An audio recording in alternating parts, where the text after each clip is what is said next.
Hello guys! Welcome back again to my channel, ang inyong mga kainday, Inday Dayag Vlog. Ayan guys, ngayon po ay mag-i-share ko na naman sa inyo dahil ngayon po ay special na araw na naman ang aking nag-iisang prinsesa, ang aking bunso. Birthday niya po ngayon at saka yung mga i-share ko sa hindi po ako nagluto dahil siya po ang namili ng gusto niyang kainin. Pinagbigyan ko dahil birthday nga naman niya at saka maano din magluto kasi ang lakas ng ulan kaya bumili na lang ako, kaya isi-share ko din ulit sa inyo kung ano po yung aking ipapakain sa kanilang tatlo. At saka yung kaibahan lang nito dahil siya ang namili kaya wala po tayong fresh ngayon, kaya hindi po siya nakain ng mga sushi kung ano-ano, kaya ang ipapakita ko po sa inyo ngayon ay puro luto talaga siya. Ayan. Kung nakikita nyo po ito guys, ito po yung tinatawag nila dito na tempura. Ayan, meron pong hipon. Ayan po siya, merong hipon. At saka ito yung mix na gulay. Ito mix siya na gulay. Ayan, lagay natin dyan. At saka ito yung pusit. Ayan, meron siyang pusit. At saka hindi ko alam kung anong klaseng dahon to. Basta dahon siya. Pero may lasa yata yan siya. At saka meron ditong nag-iisang kamote. Ayan, ipagpatong-patong na lang natin kasi maliit lang yung ating lagayan. Ayan yung ating tempura. Tapos namili din siya. Bumili din siya ng paborito niyang itlog. Ito po yung trabaho namin dati guys. Nagtatrabaho. Patong-patong na lang natin siya guys kasi yung lagayan ko ay kukunti lang. Ayan, lagay na lang natin dyan. Tapos, bumili din siya nung paborito niya. Siya lahat ang namili nito guys. Pinabayaan ko lang siya kasi sa isang taon, isang beses lang naman to. Ito siya guys, yung parang ang sa loob nito ham, cheese. Pero hindi ko siya ilalagay lahat dahil hindi nga man magkasya. Ayan, may cheese po siya.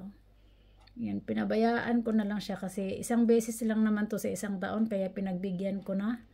At saka hindi talaga pwedeng mawala yung kanyang paborito din na karagi, yung fried chicken sa atin baga. Ayan. Yan talaga. Birthday naman niya kaya yes na lang si mother. At saka ayan po yung una nating at saka yung pagkain niya guys, nung nakaraang birthday ng kuya niya, yun, puro fresh yun. Ngayon naman, sushi roll naman to, pero hindi siya fresh. Meron siyang ham at saka yung parang tonkatsu sa loob. Ayan po siya. Kasi nga, hindi po siya nakain ng fresh. Ang nito is, ang dalawang kuya po ang mag-adjust. Kasi birthday ng bunso, kaya ang kuya ang mag-adjust guys. Ayan. Ganun na lang natin kasi meron pa siyang kasama. Ito naman, ang kaibahan naman nito guys, parang salad siya sa loob. Ayan. Salad po siya sa loob, salad. Ayan. Wala akong maipa-prepare ng mga Philippine food dahil hindi naman siya nakain ng ganyan. Ayan, hindi po siya Tapos, syempre, hindi po mawawala ang ating prutas. Ayan. Baliktad pala dapat dito ko nilagay yung Sige na lang, go na lang. Tsaka dito natin ilalagay yung ating prutas. Naghugas na po ako ng kamay, kaya kamayin ko na. Ayan po yung ating kiwi. Ayan, lalagay na lang natin dyan. Naghugas po ako ng kamay ha. Kasi yan. Tapos, walang kamatayang pineapple guys. Dahil ewan ko ba kung bakit paborito nila yung pineapple. Ito natin lagay.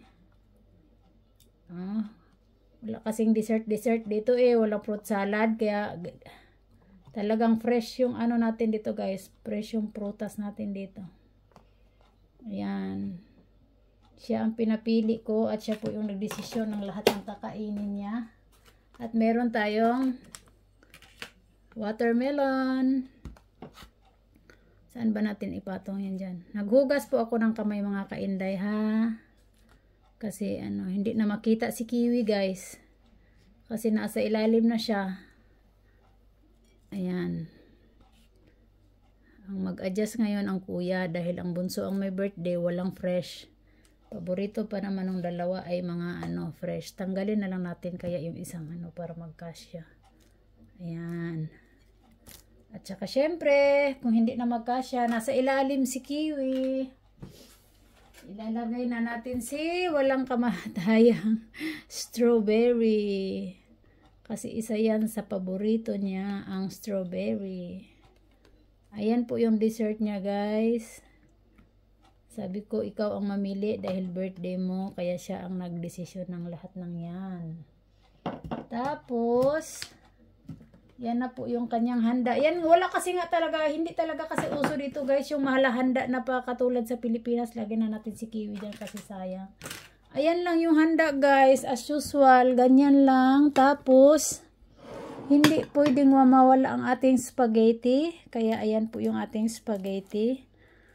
At saka, pumayag siyang ipakita yung cake niya, pero hindi po ang pangalan niya. Kaya, yes na lang si mother, kasi at least pumayag siyang ipakita yung cake niya kahit walang pangalan. Eh, ang cake naman dito, guys, eh, hindi katulad sa Pilipinas. Pasensya na kayo.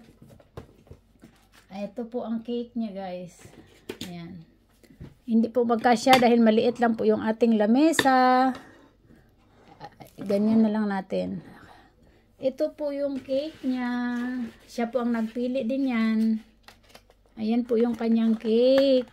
Ayan.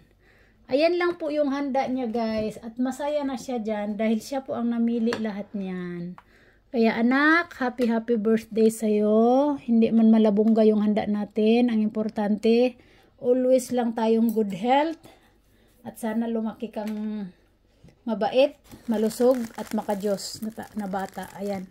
Ayan lang po yung handa niya, guys. Ayan yung dessert. Siya ang namili niyan. Ayan. Sushi. Ayan. Ganyan lang kasimple kaming maghanda dito dahil wala po talagang mala Pilipinas yung handaan. Ayan. Salamat po uli mga kainday sa pagsama ninyo sa akin at sa ano nyo sa akin, sa joy nyo sa akin na makiselebrate sa birthday ng nag-iisang prinsesa ng aking buhay. Ayan, ang aking bunso.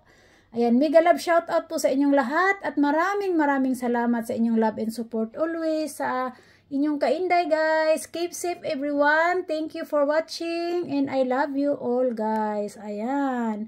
See you next vlog mga kainday. I love you all. Happy birthday anak. I love you. Mama love you so much.